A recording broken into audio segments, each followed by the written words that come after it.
Welcome and thank you for standing by. At this time, all participants are in a listen-only mode until the question and answer session of today's call. At that time, if you would like to ask a question, please press star one. Today's conference is being recorded. If you have any objections, you may disconnect at this time. I would now like to turn the meeting over to Mr. Andrew Schlack. Thank you. You may begin. Great. Thank you, Allison. Good afternoon. Good morning, everyone. Thank you for joining us. What we know is a very busy time and a lot of things happening, but we appreciate you taking time out of your busy days to attend this fiscal year 2020 special question and answer session. This is one of the 5 outreach webinars that we have been hosting around the 2020 application round. The purpose of today's call is to provide some timely updates and then to respond to questions that potential applicants may have about the round as you put together your applications. We have a brief presentation that will be probably around 10 minutes, and then the format of today's call is to really open it up with Allison, who's our operator. She'll facilitate a question and answer response, and we'll stay on the line. This is scheduled for 2 hours, but we'll stay on the line. Don't imagine it taking that long, as long as folks have questions that they'd like to ask. We've disabled the chat and the question and answer features. As I know everyone can empathize right now, we're working under a mandatory or a maximum telework policy. So we, like you guys, everyone across the country, dealing with challenges in getting accustomed to working remotely. So I'm joined by all the members of the CDFI and Native Initiative program team, but we're not in the same room. We're all logged in from our telework environments. And just quickly, Amber Bell, who's the program manager, is on the call. Candace Herring, an associate program manager, Tanya Vardavarian, associate program manager, Ruth Chase, Clint Hastings, and Elizabeth Hoffman, who are senior portfolio managers, Matthew Pickering, Lindsay Hicks, and Megan Carrero on the program team have also joined. So the whole team is here, and we're eager to help be of maximum assistance in answering any questions you might have about the 2020 application as you put this together. Today's call is specifically designed for our CDFI partners and potential applicants to the CDFI program. And just as a heads up, there will be a similar call tomorrow that will be hosted by Clint Hastings. It's designed for our Native applicants. So Native CDFI is interested in applying for the fiscal year 2020 round. We'll have an additional phone call for tomorrow at the same time. Just quickly to run through the presentation and then hand it over to Amber for some additional remarks and context. Just some ground rules for today. We're really focused on the 2020 application, so we won't be talking about past award decisions.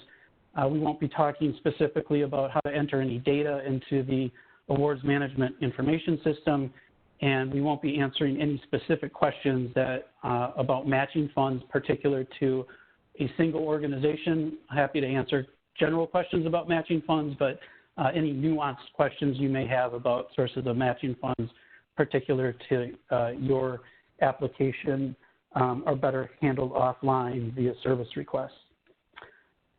Again, we're gathered today, we're really talking about the CDFI and Native Initiative program application, and in particular the CDFI financial assistance and technical assistance application. We've listed the other programs that are available through the CDFI fund for some of the newcomers who might not be familiar with all of our programs. Today we're going to talk specifically and be of maximum help in answering questions that applicants have related to their financial assistance application, including the supplemental programs. Again, these were all published in the NOFA back on February 20th of 2020. So in addition to the base FA program, supplemental programs that are funded through the base FA application process include the Healthy Food Financing Initiative, the Persistent Poverty County Financial Assistance Supplemental, and the Disability Fund Financial Assistance Supplemental. And then the second type of application we're happy to answer questions about today are the Technical Assistance application. Some important deadlines just to keep in mind. Obviously, we're past the March 23rd deadline, which was the deadline to submit your SF-424 electronically through grants.gov. We've got a couple of upcoming deadlines. Most importantly, the April 21st deadline, which is the deadline that was published in the NOFA. As of now, that's still currently the application deadline. So keep these in mind as we move forward. I'm going to also just present some contact information here for contacting us. The best way to get questions answered outside of this forum is to submit a service request, and so we've provided the information on submitting either a service request or sending an email directly to our help desk, which is this top bullet here on the current slide.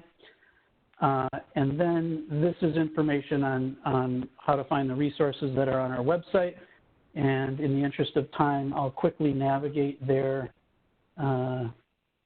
just to illustrate. So from the CDFI Fund homepage, which is cdfifund.gov, underneath Programs and Trainings, hovering over Programs, the CDFI Program and Native Initiative Program links.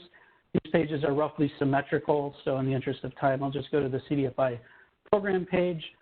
This is the landing page for the CDFI program team and applicants, and at the very bottom of this page is the 5-step application process. Under step 2, how to apply. If we click on that link, it takes us to sort of home base for navigating all the resources that are appropriate for the current funding round. So underneath step 2 application process, we got a variety of resources that we've shared here, including the fiscal year 2020 application timeline that we just looked at in the PowerPoint. We're also looking at the webinars that have been made available. So you can see, as I shared earlier, this is the 4th of 5 outreach webinars. All of the past webinars have been recorded and posted here online. So if you have any colleagues that have not been able to join us, or you want to review maybe what's been covered in a previous outreach webinar workshop, you can access those recordings through this page. And again, this is symmetrical. The past recordings for the NACA, the Native Initiative program, are also available online on the Native Initiatives page. So this is today's webinar. You can see March 31st. As soon as this recording is available, we will put another link. So again, if you've got a colleague who's not able to join us today, you can refer them to this page to review materials. And then down below, we've got all the resources that are needed to help in successfully completing a FA application, or scroll down a little bit, and a technical assistance application, including the NOFA, the program application presentation overview, the guidance materials, the evaluation process for both base FA and the supplemental programs, as well as some additional resources that you'll find and you'll want to refer to, including if you're a core FA applicant, guidance around matching funds, retained earnings, and other materials. Just to point out here too, we've published frequently asked question responses. So these resources are updated periodically. You can see that our frequently asked questions resource was updated with some timely COVID-specific responses to questions. So you'll want to check back periodically on this page and make sure that you're always working from the most up-to-date. Most of these materials were published on February 20th, along with the release of the NOFA, the Notice of Funding, but you can see a couple of additional documents were updated subsequent to that date. Same holds true for technical assistance. So again, just keep these resources in mind. Really just wanted to make sure that folks, as you follow along today, there might be specific questions that are addressed in these materials, and just wanted to provide that resource as we get into the heart of today's call, which is to help be as helpful as we can in answering questions specific to the fiscal year 2019 round. And before we turn this over to Allison, our operator, who will give some instructions on how to ask questions, I'd like to give Amber Kuhar-Bell, who is the program manager at CDFI Fund, a chance on some timely updates. Amber. Hi, well, thank you everyone for joining us today. And one of the things while we're teeing up the questions is I just do want to mention that clearly there is right now, a national conversation around COVID-19. And to help with that, the CDFI program team did put out some FAQs that I'd like to highlight. Andrew's going to navigate to them right now so you can see the FAQs. But essentially, there is a set of three or four FAQ questions, 3 questions that may help you navigate this. But to highlight, the first thing is, we are following the NOFA. The Notice of Funding Availability lays out all the rules for the round. So right now we're completely following the NOFA. That means that there are going to be no additional points given for anyone in their business plan that is specifically trying to address COVID-19 challenges in their community. This is a business plan evaluation, so again, there's no extra points given for somebody who directly addresses the COVID-19 or otherwise. We're going to be using the evaluation process outlined in the base evaluation process document, which you can again find online. If necessary, clearly, we will give guidance to the reviewers on how to evaluate 2020 applications given the circumstances, if appropriate.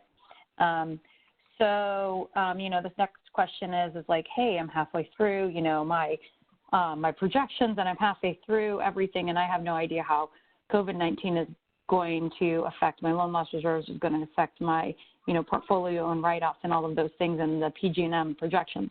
And we understand that. We recognize there's a high degree of uncertainty right now. And so, every recipient in the 2020 round will have an opportunity to request a modification to their PG&Ms.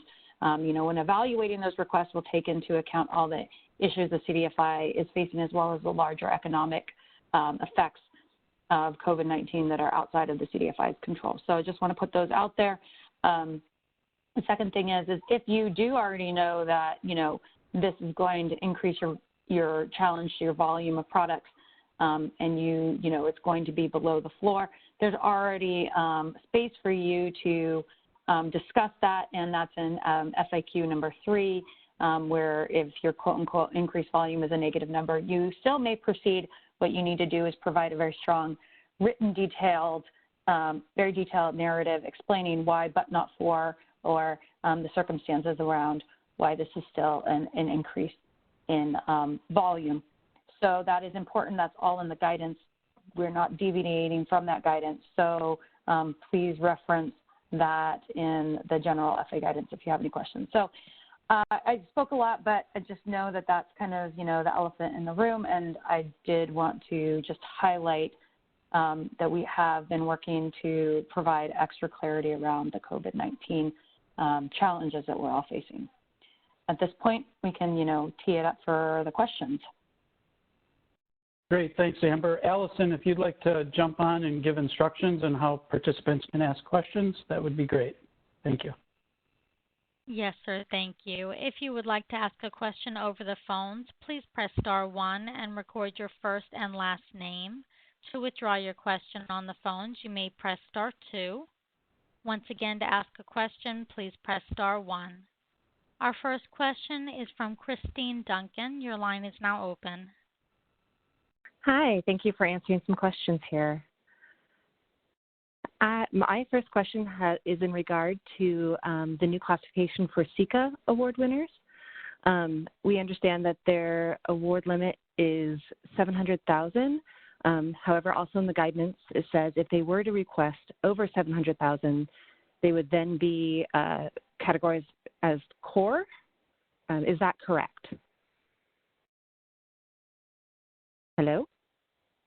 Yeah, yes, great question. Again, bear with us and patience on as we field these questions. We're all not in the same room. So excellent question.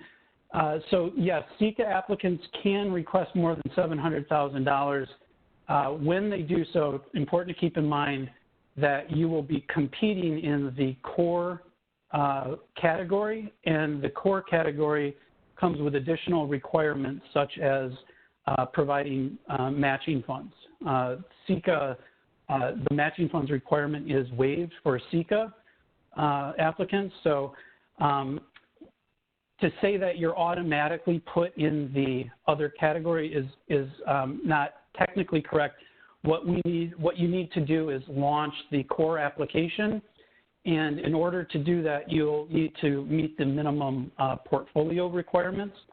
And so what we have been guiding applicants who wish to launch the core application that are technically SECA eligible is to follow the guidance that's in the AMIS guidance document, and I can just direct you to where that is on the website. But it's a resource on this page because you have to update several fields on your program profile and in order to launch a core application, which will allow you to request more than $700,000. I hope that satisfies your question, and if you run into any glitches as you work through that, we're happy to take that offline and address it through a service request with the AMIS help desk. Gotcha. Okay, well, thank you so much. Of course, thank you. Thank you. And our next question is from Natasha Koss. Your line is now open. Hi, thank you for taking my question. We're applying for an FA award under Objective 1.1, increased volume of financial products. And so this request will be in part a request for loan capital, also loan loss reserves, and a small part for deployment of development services. And so my question is this: will we be expected to meet the PG&Ms for each of the areas of the funding request?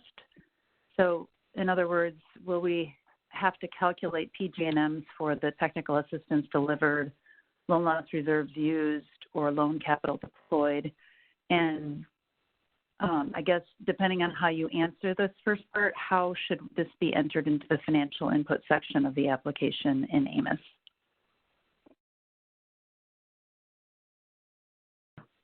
Hi, this is Clint. So the short answer to your question is no, you won't have separate PG&Ms unless you proactively, state, yes, I want to meet these additional PG&Ms. If you select FA Objective 1.1, increased volume of financial products, you can use any potential award you receive in any of the eligible activity categories. So, loan loss reserves, financial products, development services.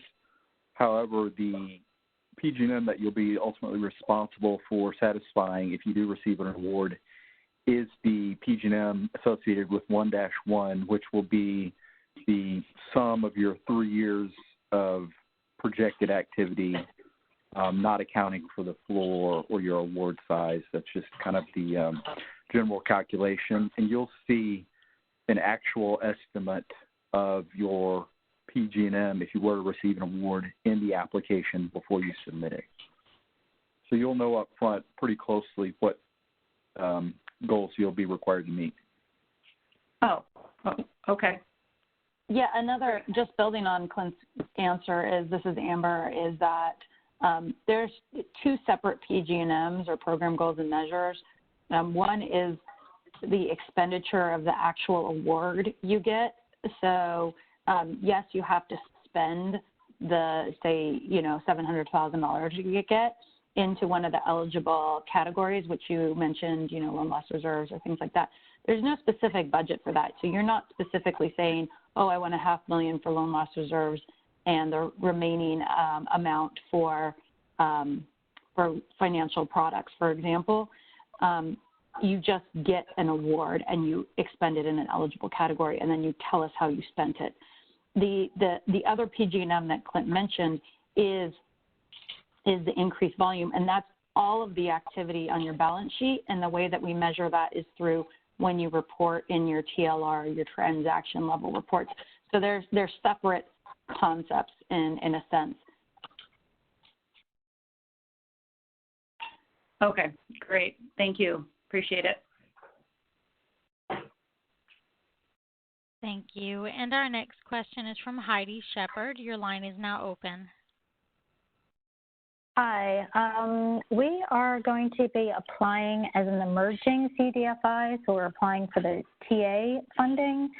And I know the maximum we can apply for is $125,000, but can we apply for that same funding next year and the following year? Yeah, so I'm wondering if we can apply for $125,000 every year for the next 3 years.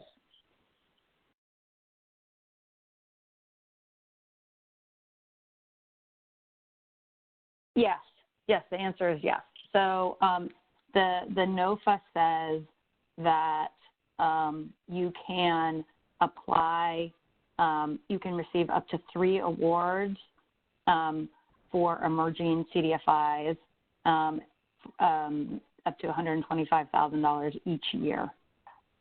Once you become certified, you have to meet the CEQA criteria, eligibility criteria to apply for technical assistance, and you can apply indefinitely once you become certified and you keep meeting that CEQA criteria. Okay, thank you. Thank you. And as a friendly reminder, to ask a question on the phones, please press star 1 and record your first and last name. And to withdraw your question on the phones, you may press star 2. Our next question is from Nisi Shindu. Your line is now open. Hi, thank you for taking my call. I have put in 2 service requests, one on March 23rd and one on March 26th, and they were related to late application submission. We missed the March 23rd deadline because our entity didn't become active at SAM. However, we found out talking to Gage and DLA that the reason for that was a glitch in their system because we have complied and responded to everything within their timelines. However, they didn't receive our email because their system blocks email addresses that do not have the gmail.com in their names, and that is not stated or informed anywhere, so we didn't know. So our yeah, this is Amber. So we definitely have your service request. We will take this offline. This is a general question, and we are currently evaluating all service requests in line with the NOFA, which is looking at whether this is a government technological error. So I promise you we've gotten your service request. We're working diligently to investigate, and we will be back to anyone who submitted a late service request deadline within this week. Okay, thank you. I appreciate it. I was anxious to hear a response from that, and that was my question here. But thank you. I appreciate it. Thank you. Yeah, we're just doing due diligence to make sure that we haven't looked at all the angles. Okay, yeah. Our concern is that the April 21st deadline is coming up, and as soon as we have a response, yes or no, we can be better prepared. Thank you. Thank you. And our next question is from Vicki Frank. Your line is now open. Hi there. I have two questions related to CEQA applicants applying so a couple of, as you know, the asset limit for credit unions expanded greatly. And so some core applicants who were successful the last couple of years are now CEQA qualified. So are you saying that there's two separate applications and they need to decide before they launch an application in AMIS on whether they're going to apply for core or CEQA, and that once an application is open, they can't make that decision? Hey, Vicki, this is Andrew. So not to get too technical, but AMIS is set up to basically allow core applicants and CEQA applicants to meet the requirements from the NOFA, and it's really around the matching funds requirement. So organizations need to know up front if they're applying for more than $700,000, or they're going to get into an application that's not going to allow them to, meet the requirements of the program. So that's why it's important to know that prior to launching an application. Okay, great, because I know a lot of people were really a little trigger happy to open the application and may or may not have known that. So that is helpful to know. Thank you. The other quick question I have with these thresholds for maximum award based on your portfolio size, how does that impact just the base award? If somebody is applying for a PPC award or a disability fund award, does that maximum threshold of 75% of portfolio or 30% of portfolio relevant to those add-on awards? So, for instance, if someone is able to apply, say, for $550,000 maximum because of their portfolio size as a base FA, can they still apply for a PPC or disability fund award or not? They can still apply for it. It may, however, curtail their award size. Okay. Thanks. Thank you. And our next question is from Ella Chang. Your line is now open. Hi, I think that's me. So the new FAQs reference the ability to request a modification to the PG&Ms related to the fiscal year 2020 application. I was wondering if CDFIs are going to be able to request a modification to prior awards related to their PG&Ms, or if that's something that the fund is considering.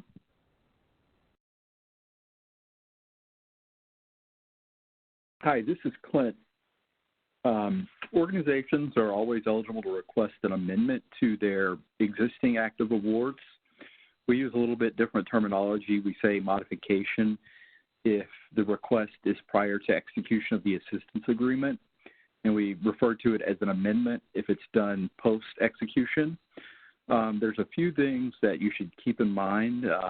The kind of process and timeline for which an organization is required to submit an amendment request is outlined in the general terms and conditions of the assistance agreement.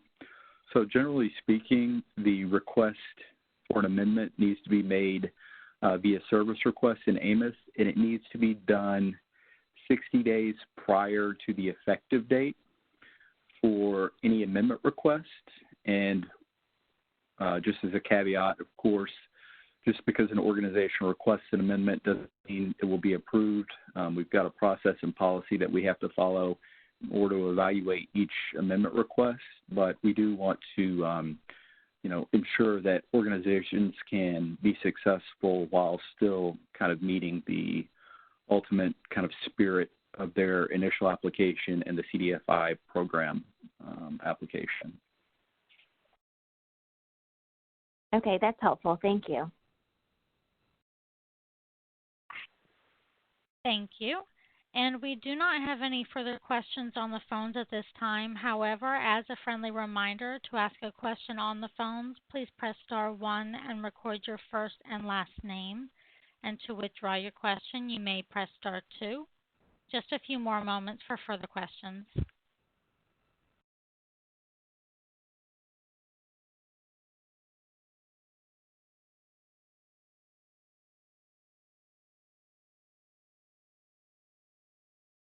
Okay, and we do have a question from Terry Ratigan. Your line is now open. Hi.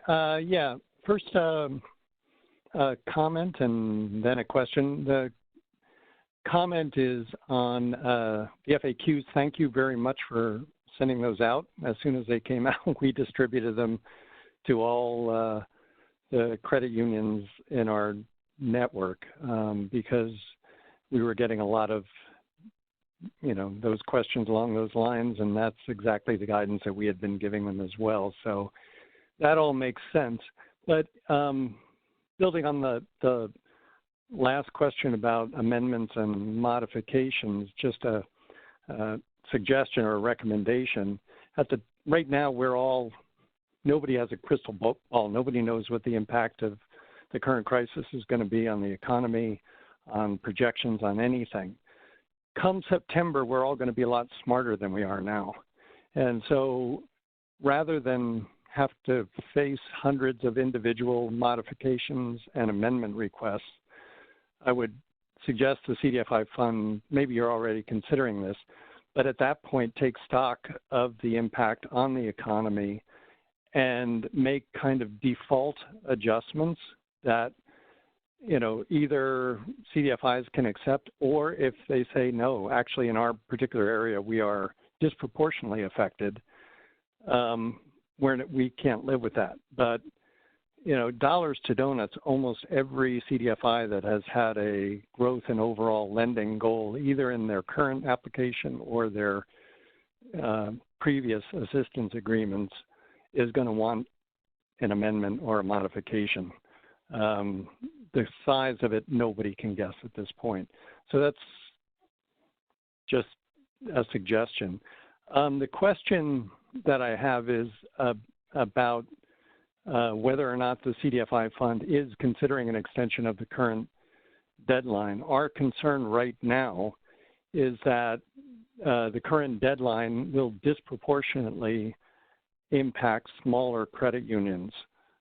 Credit unions are slammed right now with serving members, and they're all operating under the same constraints that you guys are, that we are. Everybody's working remotely. They're having trouble accessing their core systems.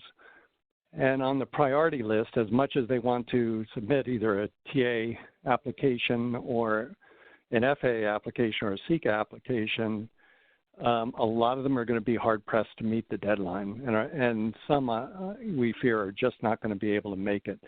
So I know you don't have an announcement at this point because you would have made it, but since the OMB has authorized agencies to extend application deadlines, I am just wondering whether this discussion is ongoing. Yeah, hi Terry, it's Amber. So I appreciate all of this thoughtful feedback. We're moving at the pace of information, which is fast and furious, but we're also constrained by the pace of government. So just please, bear with us. I think that the most important thing that you mentioned in your comment was, nobody knows at this point, and come September. So I think that that's really clutch, and I think the most, really important is keeping the lines of communication open through service requests and ensuring that, I know that everyone's trying to keep pace of all the multiple deadlines. I feel it as acutely as anyone. And so what I would recommend is, just keep an open dialogue with the CDFI fund. You can always submit service requests. I can see all of them. So that's really important. You don't have to have our individual email address. There's no special access that you need to communicate with us. So that's really important throughout this entire process. We will not necessarily make any blanket statements, but we are very aware of what's going on, and we want to be as responsive as we can. On the other thing, as part of what we're trying to do is be responsive, is figuring out how we can get this money out as fast as possible. So meeting our September 30 deadlines, while balancing everything. So right now we are in open listening mode with regard to all the extension requests, and we are actively hearing you, and we will communicate out if something changes. You will hear that. We will publish it in the Federal Register and issue Gov delivery notices. As of now, that date hasn't changed, but we are actively considering all of the requests. Great. Does that kind of answer your question? Yes. Yes. Thank you very much. Absolutely. Thanks. Thank you. And our next question is from Manuel Campbell. Your line is open. Hi, good afternoon. Thank you first and foremost for this call and providing the insight and guidance that you all are providing. And so my question is actually an extension of a question that was answered earlier, because we had the same technology glitch with respect to our email and the DLA platform. And so my question is, we submitted a service request as well, but I don't know if we explicitly spelled out exactly what the problem was with respect to DLA. Should we go in and amend our service request, or should we just create a new one? You're currently in the queue. This is Amber. Okay. Can you make sure that you verify your organization? I think we have you, but can you verify your organization? Aspire Community Capital. Yeah, I saw your name definitely on there. Okay. So we will continue this conversation offline. Again, we're investigating all of the information. If you have additional information to add to your service request, please don't open a new one. You can always add information to the service request. That applies to everyone. If you have an open service request and you wanted to get more information on it, you can just respond via the chat function, and you'll see the history of all of the correspondence. Okay, excellent. Thank you. Thank you. And our next question is from Maria Gooch-Smith. Your line is now open. Thank you for taking my question. Actually, my question is very much like the question before from the gentleman from the credit union. We're a non-regulated CDFI that makes small business loans. And one of our concerns, again, is the deadline of April 21st. The staff is all working remotely. We are trying to complete as much of the application as possible, but there are things that need to be done by going into the office. We're really concerned about the timing. Another issue is the fact that the staff is spending a lot of time with payment deferment requests, being actually inundated with that and trying to deal with that. And that's the major concern right now as opposed to new loan applications, but still, it keeps people busy trying to do that. So we are really wondering whether there are any discussions going on about the possibility of a deadline postponement. And I heard your answer before, which was, well, keep posted and you'll see what happens. But I am really wondering if there are any discussions going on about that possibility and whether that could be done within the NOFA. Thank you. Yeah, so this is Amber again. I think I hear what you're saying. We understand that everyone is crunched here. We're trying to, again, balance the ability to get you additional resources. Currently, we have over 116 million that we're trying to get into the CDFI community, so you can, make those additional loans and balance your loan loss reserves and things like that. And we have to award this money before September 30th. These are all the considerations that we're trying to take. And so I hear you, and we're doing the best that we can, and stay put.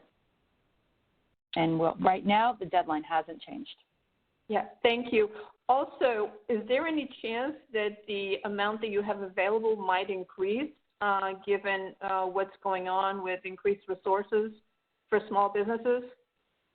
Yeah, currently the CDFI fund has not been appropriated additional funding from the stimulus bills.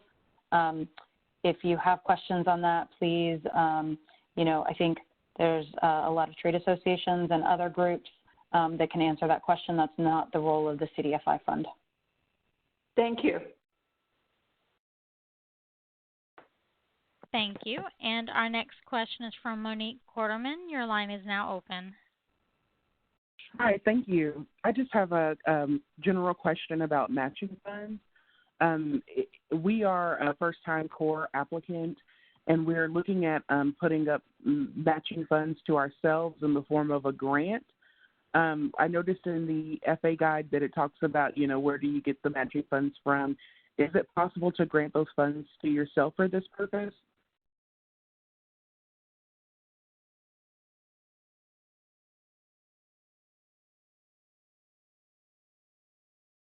So this is Candace. Are you?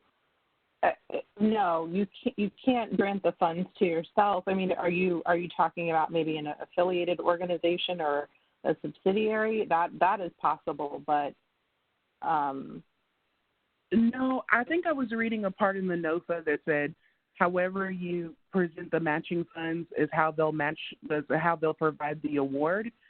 And so I was thinking about if we're applying to get a grant, get an FA grant, would that mean that we would have to provide matching funds in the form of a grant to ourselves? Oh, yes. Well, you would have to have received a grant from a third party, from another organization, to use as your matching funds in order to receive the award in the form of a grant. I see. So it has to come from a third party. Yes. Or it could come from if you have an affiliate or a subsidiary, that organization could grant funds to your organization. That's the caveat to that. But it can't be other than retained earnings. Retained earnings, if you complete the retained earnings calculator, that's in sort of internal-based source of matching funds, but otherwise it would be funds received from another organization. Thank you. I think that's the clarification. Non-federal organization, I should specify. So we would basically, because we're using internal funds, it would automatically be considered the retained earnings side of things.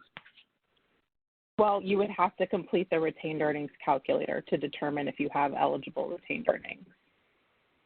Gotcha. Thank you. Mm-hmm. Thank you. And as a friendly reminder, once again, to ask a question on the phones, please press star 1 and record your first and last name. To withdraw your question on the phones, you may press star 2. Our next question, I do apologize if I possibly misheard your first name. I have Stephanie Douglas. Your line is open. Yes, hi. We are applying for the FA section, and the other part is that we've never applied. We've always done a TA. We've never done the additional for, we wanted to do the healthy food, and it says that once you receive the FA, then you can then apply. Is that a separate then application? How does that work? This is Andrew. I'll answer. The application, it's the same application within the awards management information system. So within AMIS, all of the supplemental applications you fill out at the same time. The remark is, in order to receive an award for a supplemental source, so persistent poverty, disability funds, or healthy foods, you need to have been selected to receive a base FA application.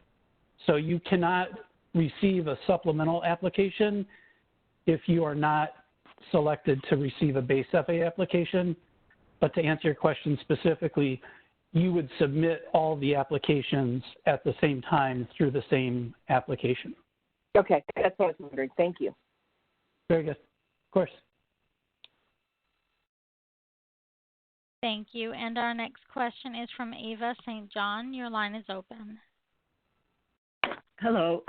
Yes, previously at the last recession, I guess you call it, in 2008, there was a supplemental round in 2009 through the CDFI fund. Do you think there's a possibility that may occur this time? I know you said currently CDFI is not included in the stimulus, but again. Yeah, so this is Amber. I'm the program manager again. So we are, the team that you're talking to is an FA team. We react to what Congress appropriates us. Currently, Congress has not appropriated us any additional funding. If Congress does appropriate us additional funding, we will work as hard and fast as we can to get it out to the community in a prudent manner inside OMB regulations and guidance. Okay, thank you. Mm-hmm. Thank you. And our next question, I do apologize, I did not get a name. However, if you already pressed star 1, your line is now open. Once again, if you already pressed star 1, your line is open.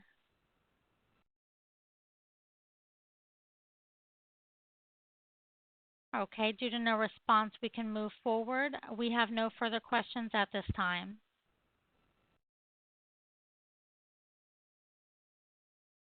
Great. This has been a really great discussion, great level of engagement. We'll hold the line open in case there are any additional callers who would like to ask a question, Allison. And in the meantime, we'll just navigate back to announcements here on upcoming webinars that I pointed out if folks joined us late. All of these recordings are available at the CDFI Fund website. So to navigate there again, under Programs, CDFI Program, Native Initiatives, at the very bottom of this page, our 5-step application process, step 2, apply. And this again is home base for all the important materials for successfully completing your application for the 2020 funding round, including the timeline. We've discussed no changes to any of these dates right now. And the resources of the webinar recordings. Again, today's webinar will be posted here once available. And then if you have any colleagues who may be interested in applying for the Native Initiatives, our colleague Clint Hastings will be hosting a similar question and answer session tomorrow afternoon, again at 2 p.m. Eastern with the call-in details. Allison, any additional questions? Yes, sir, we do actually have a few additional questions. Our next question is from Lisa Wagner. Your line is open. Hi, thank you. Well, first I want to give a shout out to Allison, who's handling the phone lines. I love your calm voice when I call in on these. Very awesome. I just have a quick question. So over the next couple of weeks, I assume things are going to happen, and we may or may not have a better idea of where we're going to be. But we have our application ready to go now. Is there any reason we should not submit it now and we should wait and try to adjust or tweak things based on what we learn over the next couple of weeks?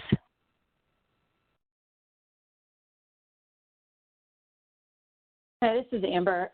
So thanks, Lisa, for your question. And the answer hopefully is in the FAQs, but the answer is no. If you are happy with the application, there's no reason to not submit it. Like I mentioned, we're going to be following the NOFA and the application submission evaluation process document that's online, and in the 8 questions that the external reviewers are asking of the application, none of them have extra points for specific, circumstances, and that's going to continue. And then because, like everybody's noted, this is a very fluid environment. If necessary, we will give guidance to the external reviewers on how to assess this. And then the internal reviewers, if you make it to step 4, will be assessing based on the programmatic impact. So, you know, there's if people are happy with their application, please, there's going to be, you know, we're going to be following the NOFA, so, and the evaluation process. Okay, great. Thank you. Thank you. And our next question is from Debbie Reed. Your line is open. Hi, thank you. My question has to do with the exams for 2020 and the timing of the awards. We've adjusted our projections for 2020 to reflect the current economic situation, and I'm wondering what the time period will be for the first year of the PG&Ms, assuming awards aren't made until the end of 2020. It seems that 2020, even though it's the first projected year, doesn't have a significant bearing.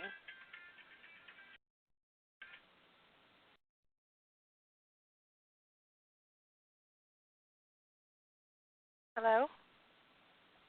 Yeah, this is Amber. So per the NOFA, your years are your performance period years are dependent on your fiscal year end. So every CDFI that gets an FA award will have 3 full fiscal years to complete their activities, and the period of performance start date is the time that the application is announced. Clint can add. Yeah, thanks, Amber. So, you know, what Amber said was spot on. Your first year period of performance is going to be at least 1 full fiscal year after the announce date. On very rare occasions, we may make exceptions to that rule, but if we do, we will kind of give a pro rata reduction to that first year if for some reason we have an anomaly in when we announce. But just historically, let's say the CDFI fund has announced the awards in mid-September for a group with, let's say, a 12/31 fiscal year end date. That would mean, let's say, hypothetically speaking, we announce the FA award September 15th of this year or September 30th, whatever, of 2020. That means the end of the first year of the period of performance would be 12/31/2021 for an organization with a 12/31 fiscal year end date. And let's say it's a 9/30, it would be 9/30/2021 because that would give them a full fiscal year after the announce date. So the exact length is going to be a little bit different depending on the end of your fiscal year end, but it's always going to be a full fiscal year. If we do have to make an exception, we will typically make some concessions on the first year PG&M benchmark. Okay, thank you. That's very helpful. Thank you. And our next question is from Heather Schmitz. Your line is open. Hi, good afternoon. Thank you. I was wondering, when will there be a call for reviewers, and where should we watch for that call?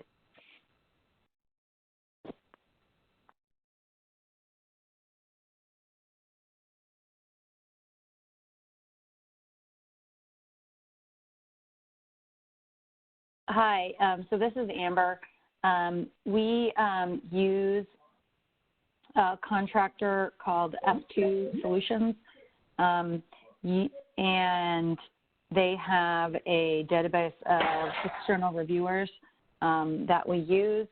So if you are interested in being considered, please, you can reach out directly to F2 Solutions or submit a service request and we can direct you to them, but we don't hire directly the external reviewers ourselves.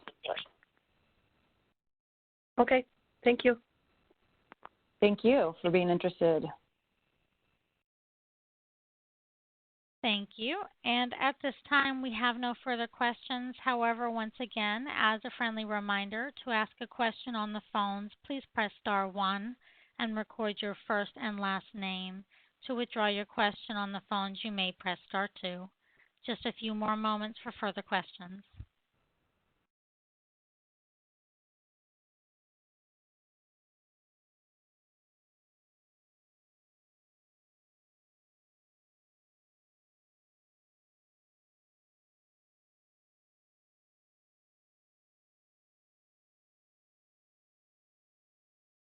Well, I haven't heard any questions, so, I really want to thank everybody. This is Amber again for, pulling together and serving the communities that we care about so much in these times. They're the ones that need it more than ever. So, just a huge round of applause to every CDFI that is pulling all of the duties and everyone who's working from home with their kids and pets and parents and everyone else. So, I just really want to hope everyone's very kind to each other. I know we're doing extraordinary work in extraordinary circumstances.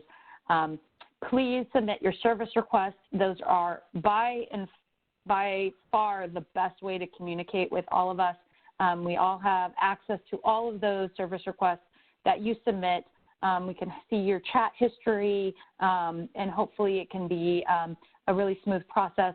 My team is working very diligently to respond to all the service requests within 24 hours. And if not, then, soon thereafter. So please, this does not end the conversation. It just shifts it to the online platform.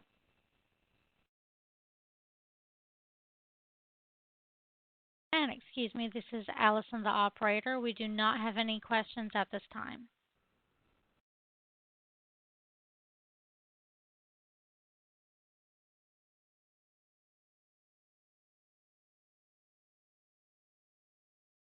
Okay, well, at this time, then we will, I think we're going to close it down. Thank you guys for spending the last hour with us. We really appreciate all the questions and comments and feedback. Again, please go to those FAQs and go to our really newly designed, redesigned guidance. Hopefully that is providing excellent tips on how to answer all of those narrative questions and what we're looking for in each of those. Again, I always highly recommend people look at the evaluation process document so you understand how applications are being reviewed. And if you, again, if you missed this whole conversation, it will be available shortly online via a web link. Thank you for everyone's participation in today's conference. All lines may disconnect at this time.